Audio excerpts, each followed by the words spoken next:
আজকে আমি একটা জিনিস বানালাম, সেটা হচ্ছে গ্রিল চিকেন। তার সাথে একটু বাটার গার্লিক রাইস বানিয়েছি আর কিছু সতে ভেজিটেবলস। তা এটা এখন আমি প্লেটিং করে নিচ্ছি, আর বাটারের মধ্যে একটু গার্লিক দিয়ে, তার মধ্যে একটু চিলি ফ্লেক্স, একটু অরিগ্যানো দিয়ে রাইসটা রেডি করে নিয়েছি।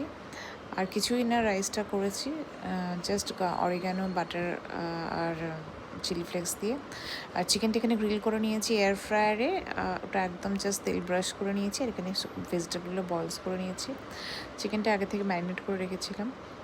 আর এইবারে কড়াতে একটু বাটার দিলাম, বাটারটা যেন না পুড়ে যায়, জাস্ট এখানে একটু গার্লিক দিয়ে আর একটু ভেজিটেবলগুলোকে সতে করে নেবো। ভেজিটেবলগুলো হালকা একটা ব্লাঞ্চ করে নিয়েছি।